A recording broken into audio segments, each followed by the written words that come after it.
J'ai longuement hésité, parce que vous êtes un parterre large. Il y a des gens de sciences de la Terre, il y a des gens de sciences de la vie. Mais j'ai essayé, à travers ce que nous faisons dans nos laboratoires de recherche, de vous rapprocher. Et il ne s'agit pas de trouver une recette miracle pour vous dire comment il faut gérer la gestion des déchets, et surtout les déchets ménagers, mais tout simplement d'ouvrir des horizons concernant les axes de recherche qu'on développe et également qu'on peut aussi appliquer sur place.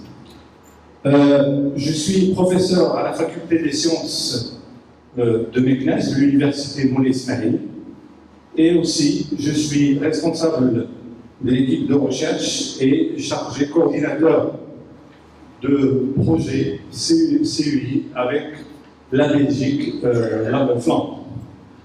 Alors, le thème de ma présentation porte sur la valorisation de la biomasse, potentialités et défis. On a un certain nombre de projets de recherche avec les industries de la région, principalement Meknès, et on travaille sur la résolution de pas mal de problèmes liés dans la gestion et la valorisation des coproduits. Parce qu'il y a toujours un amalgame entre un déchet, un coproduit, un sous-produit.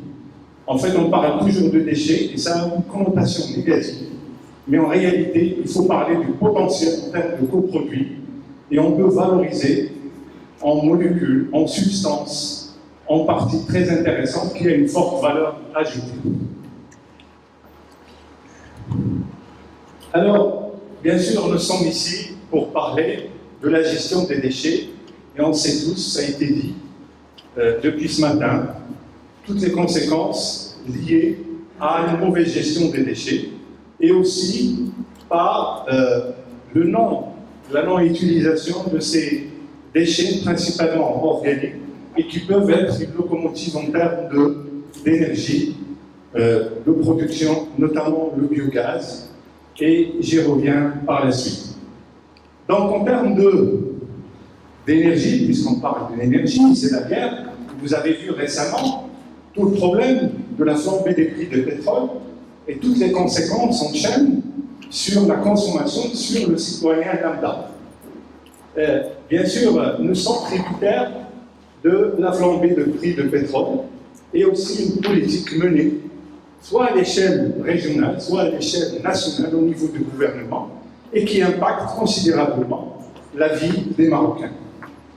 Alors, la question éternelle, est-ce que ce sont des ressources qui sont durables quand je parle de pétrole? Bien sûr, ce sont des ressources fossiles, épuisables, ils ne sont pas inépuisables, et on considère qu'il nous reste 47 ans d'exploitation des réserves pétrolières. Bien sûr, 150 ans en termes de charbon, et 64 ans en termes du gaz, et aussi l'uranium, 85 ans. Donc tout ça, bien sûr, ce sont des projections qu'il faut prendre avec les pincettes, parce que derrière tout ça, ce sont des lobbies d'énergie, mais ce qu'on peut tirer ici, c'est que ce sont des sources épuisables. Alors, paradoxalement, les gens, on va le voir, qui consomment plus d'énergie, ce sont les pays les plus pollueurs. Et on va trouver une équation linéaire entre la consommation d'énergie primaire, au sens large, et avec, bien sûr, des émissions de gaz à effet de serre, le CO2. Donc on voit que les premiers pays, c'est d'abord la Chine, les États-Unis, bien sûr la Russie, l'Arabie Saoudite, ce sont les gros consommateurs, les énergivores de l'énergie primaire. Et automatiquement, ces pays, ils émettent forcément le plus de CO2, le gaz à effet de serre. Et on trouve la Chine, puis les États-Unis, l'Inde, avec plus d'1 milliard d'habitants, la Russie, et le comble, c'est que les pays africains, on est très peu émetteurs de CO2. Et le problème, c'est que les plus impactés par les changements climatiques, c'est d'abord les pays africains. Ici, vous avez une carte où on présente, je dirais, les développements des énergies renouvelables. On trouve les pays scandinaves, c'est les leaders, puisque vous avez la Norvège, en termes d'énergie renouvelable, 97,9% de son énergie, elle est issue de l'énergie renouvelable. Elle est suivie de la Nouvelle-Zélande, le Brésil, mais il faut relativiser parce qu'ils utilisent la betterave, la canne à sucre, et toutes les conséquences, rappelez-vous de 2008, la flambée des prix des denrées alimentaires, parce que c'était pour les producteurs, les agriculteurs, c'était plus intéressant de vendre la canne à sucre, de la betterave, le sucre, le saccharose, pour faire la fermentation, pour obtenir de biocarburant, que de le vendre en tant que tel, sucre, c'est-à-dire une denrée alimentaire. Et c'est ça qui a fait grimper les prix des céréales, les prix d'un certain nombre de denrées alimentaires. Alors, le défi, bien sûr, mondial, c'est les défis de la transition énergétique. On parle beaucoup de défis de transition énergétique, on parle d'efficacité énergétique, on parle d'un certain nombre de formes d'énergie développées au Maroc. On va le voir, le Maroc, le Royaume, il s'est inscrit dans une politique volontariste pour développer ces énergies renouvelables. Mais d'une manière générale, en fait, ça, ce sont on va dire, des accords issus des COP précédentes, la conférence des parties. Rappelez-vous, nous avons eu la COP 21 à Marrakech. Et en fait, tout ça, c'est pour répondre d'abord aux besoins alimentaires d'une population mondiale d'environ 9 milliards d'individus d'ici 2050. Donc, dans 30 ans, on va avoir 9 milliards d'habitants qu'il faut nourrir, qu'il faut garder leur standard de vie, leur façon de consommer. Et tout ça va impacter considérablement les besoins énergétiques. Bien sûr, il faut contrôler, limiter, réduire les émissions à gaz à effet de serre dans l'atmosphère pour conduire à un développement neutre au plan carbone. Parce que quand on utilise les énergies renouvelables, le bilan est neutre. Quand on utilise les énergies fossiles, le bilan est négatif. Bien sûr, élaborer des produits de substitution aux énergies renouvelables et aussi adapter des ressources naturelles sous la pression des changements climatiques. Il faut favoriser, chaque pays essaye de favoriser son indépendance énergétique, initier au développement basé sur un bilan neutre en carbone et aussi développer une bio-agro-industrie, entre autres. Alors, ça, si vous voulez, je vous projette ici le challenge, le défi du Royaume. Ça a été pendant la COP 22. Et en fait, le Maroc était précurseur et volontariste et avant-gardiste par rapport à un certain nombre de pays. Bien sûr, il est avant-gardiste parce qu'il va augmenter la part des énergies renouvelables à 42% en 2020 et il va dépasser les 52% en 2030. Ça, ce sont les projections. Bien sûr, il faut mettre les moyens. Les moyens, ils sont là, et une quarantaine de milliards de dollars, bien sûr, qui vont se répartir entre tout ce qui est recherche-développement, aménagement, et aussi la réduction des gaz à effet de serre. Tout ça pour développer une capacité énergétique de 10 100 watts répartis en énergie solaire, et on voit toutes les stations de Nord 3, Nord 4. Bien sûr, les énergies renouvelables, notamment dans les zones côtières où la vitesse du vent est beaucoup plus importante, et puis une énergie hydraulique qui est très importante. Alors, la suite, en fait, par rapport à ces potentialités, le Maroc regorge d'un certain nombre d'atouts. Bien sûr, d'atouts solaires, puisqu'elle couvre plus de 3000 heures par an, avec une capacité de 5 kWh par mètre carré par jour, bien sûr des vitesses de vent dépassant les 6 mètres par seconde, une biomasse caractérisée par ces forêts. Et on est dans une zone de forêt qui est le poumon, bien sûr, du Maroc, le poumon d'Afrique et le poumon aussi d'un écosystème mondial. Et une puissance hydraulique avec plus de 200 sites potentiels. Alors, en termes de gestion de biomasse, vous avez aussi les énergies renouvelables, si vous voulez, elles représentent 80% la biomasse, 80% des énergies renouvelables sont issues de la biomasse. Alors la biomasse, c'est quoi? C'est tout ce qui est issu des sources vivantes, hein, la biomasse, et il représente 10% de bouquet énergétique mondial. Et le bouquet énergétique mondial, il se chiffre à 12 gigawatts. Et bien sûr, il y a 2 façons d'utiliser ces énergies. C'est d'abord des utilisations statiques, il y a des choses qu'on ne peut pas mobiliser, c'est statique, telles que la chaleur, telles que l'énergie et telles que le gaz. Et à côté, vous avez ce qu'on appelle des utilisations mobiles. Par exemple, c'est tout ce qui est hydrocarbures, c'est tout ce qui est gaz liquéfié, etc. Ça veut dire des choses qu'on peut transporter. Alors, je ne suis pas en train de faire un cours sur la bioraffinerie, mais tout simplement, je vous donne les perspectives, des horizons. Alors, la biomasse au sens large, matière organique, bien sûr, il y a différentes valorisations. Il y a la valorisation biologique et la valorisation thermochimique. La valorisation biologique, qui nous intéresse beaucoup, c'est d'abord la digestion anaérobe, pour tout ce qui est méthanisation. Bien sûr, la fermentation alcoolique pour obtenir des biocarburants, toutes les huiles frolatées, les huiles usées. Hein, quand on fait des fritures, on jette énormément d'huile issue de la friture et on peut effectivement faire du gasoil. Ce sont des méthylesters d'acides gras. On peut faire aussi des raffinages et aussi il y a la thermochimie avec bien sûr la pyrolyse, la gazification et aussi la combustion. Tout ça, ce sont des sources d'énergie. Alors, en termes de valorisation de biomasse, il y a différents aspects et l'avantage de la valorisation de la biomasse parce qu'elle s'articule sur 3 piliers.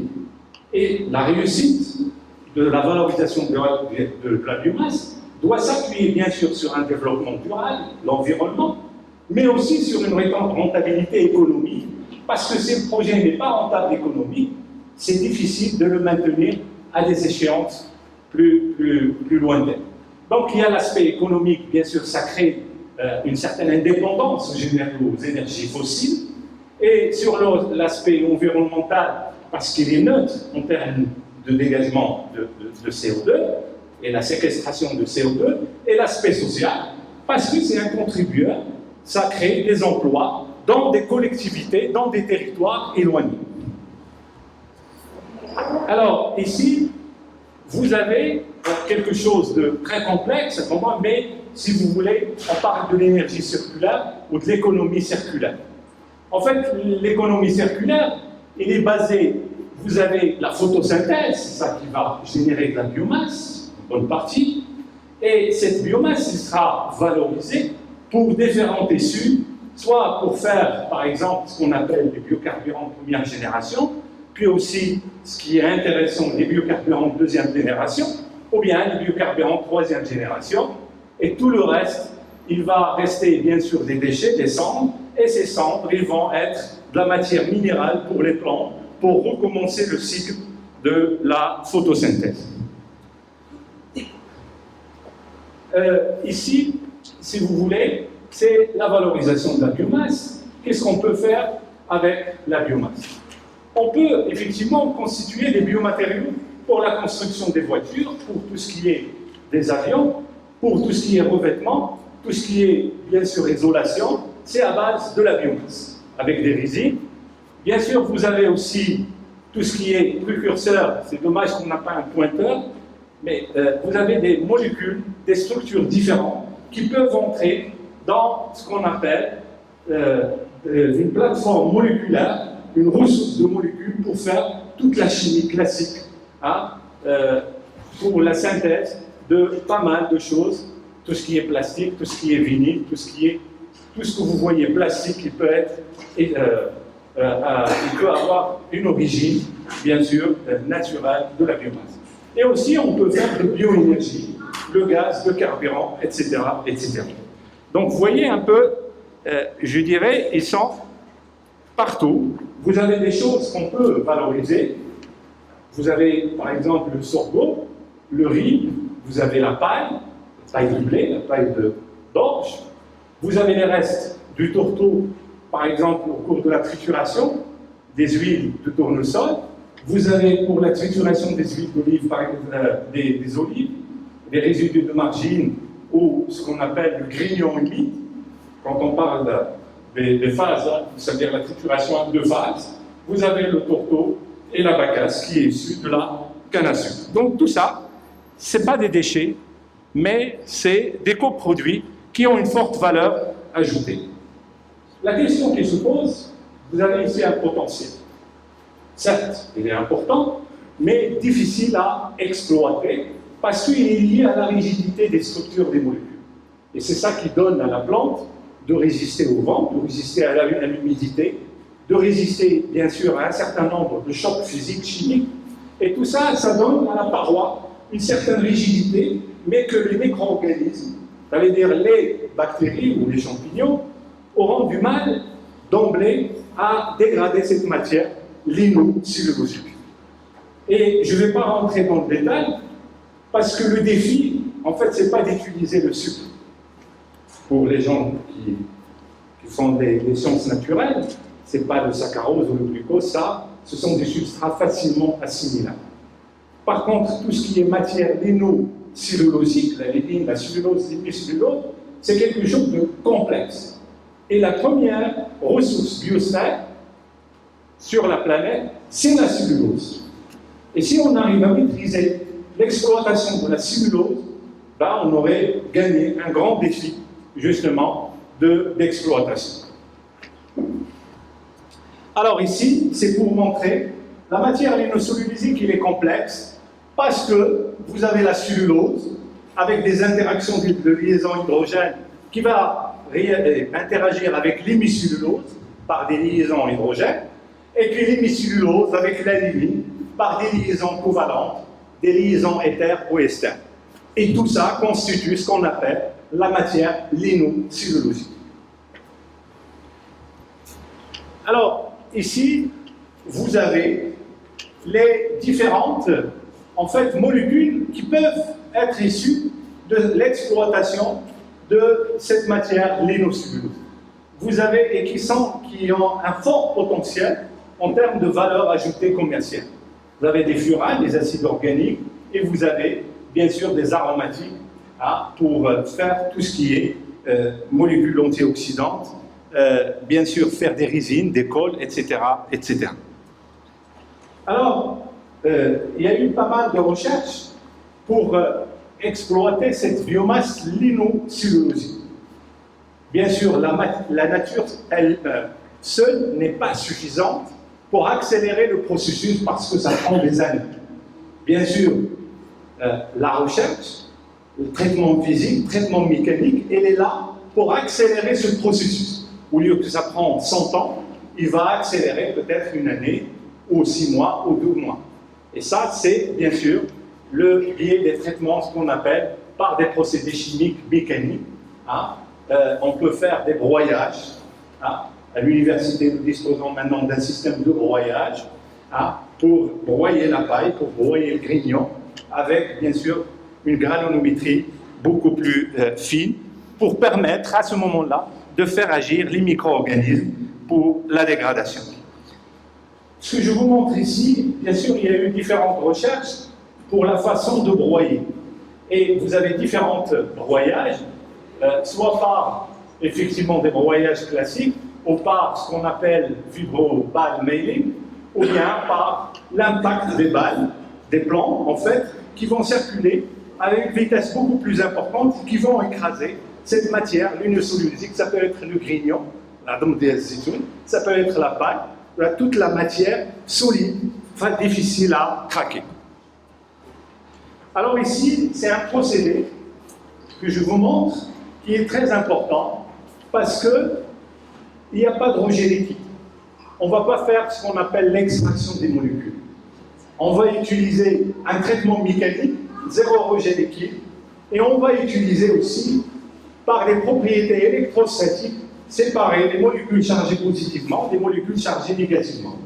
Et du coup, on peut faire une purification, une pré-purification beaucoup plus importante. Ça permet aussi de séparer les polyphénols, par exemple, des protéines riches, pour enrichir les fractions pour l'élevage, par exemple. Ils sont riches en protéines, et les polyphénols pour l'industrie, soit agroalimentaire, cosmétique ou chimique. Et ça, c'est... Alors, ici... Ouais, 5 minutes. Alors, ici, c'est un procédé de métallisation. Entre autres, c'est une valorisation qui est plus adaptée à un écosystème et on discutera des bienfaits et bien sûr des désinconvénients, l'inconvénient de l'utilisation de la métallisation. En fait, la métallisation, c'est 3 étapes principales. Vous avez l'hydrolyse, la cétogénèse, et puis la méthanisation, production de méthane, CH4, ou bien de l'hydrogène. Ici, c'est un schéma de développement, bien sûr dans les pays scandinaves, qui n'utilisent pas pour les décharges, mais plutôt pour des exploitations agricoles, où on a des biodigesteurs. On peut avoir du gaz, on peut générer par une cogénération de l'électricité. Cette électricité, elle peut servir pour l'éclairage, pour l'utilisation domestique, et peut aussi, le gaz, on peut le liquéfier, et on peut même faire des stations d'essence, de carburant, GPL, et on peut aussi, bien sûr, pour la chaleur, pour le chauffage, et le dégestant, ça veut dire celui qui reste, on peut l'épandre dans les champs. Donc c'est quelque chose de plus global, une approche plus globale. Alors ici, je vous montre un exemple d'exploitation d'une décharge contrôlée. C'est les communs, la FES. Je vous donne quelques informations. En fait, 30% d'éclairage, elle est bien sûr issue de l'utilisation de la biomasse. L'éclairage FES, 30%, c'est bien sûr l'utilisation de la biomasse de la décharge. Ils peuvent même arriver à 60%, ils sont en train de demander un deuxième générateur pour faire 2 MW, pour couvrir 60%. Le site a un potentiel pour couvrir 100% d'électricité. L'éclairage public de Fès, c'est vraiment l'exploitation de la décharge de Fès. Alors, on va parler du problème de l'exuvia, on discutera de ça, mais il y a des solutions justement pour minimiser et tout simplement, ça c'est une politique justement du ministère de l'Environnement. J'aurais bien aimé que Madame la secrétaire d'État soit là pour justement rapprocher cette problématique de l'exploitation de biogaz dans des décharges publiques.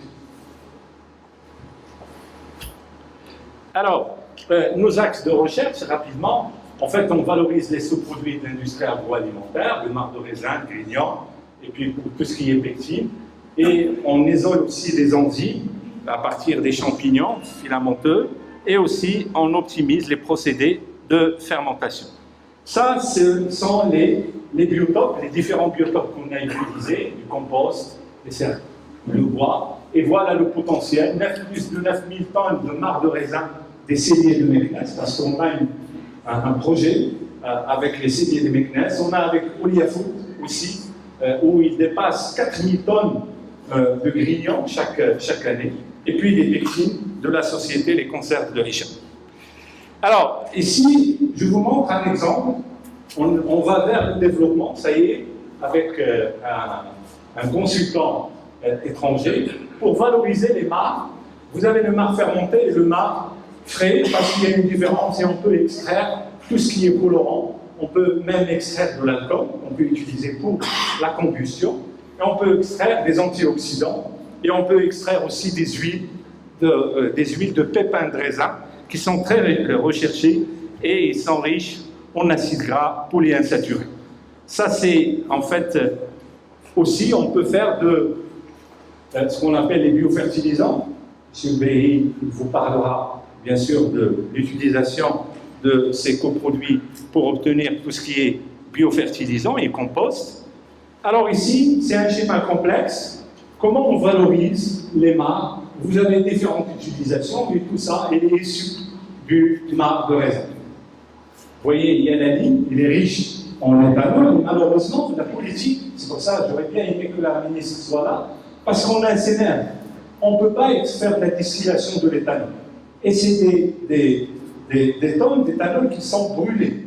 Parce que la législation ne permet pas d'exploiter l'éthanol qui est issu, bien sûr, des unités d'œnologie. Hein, parce que pour éviter que les gens ajoutent de l'alcool, par exemple, dans les vins, etc. etc. Mais en Europe, notamment en France, on dénature l'éthanol, et comme ça, on évite d'être utilisé dans l'alimentaire, et on peut être utilisé comme antiseptique, peut être utilisé aussi comme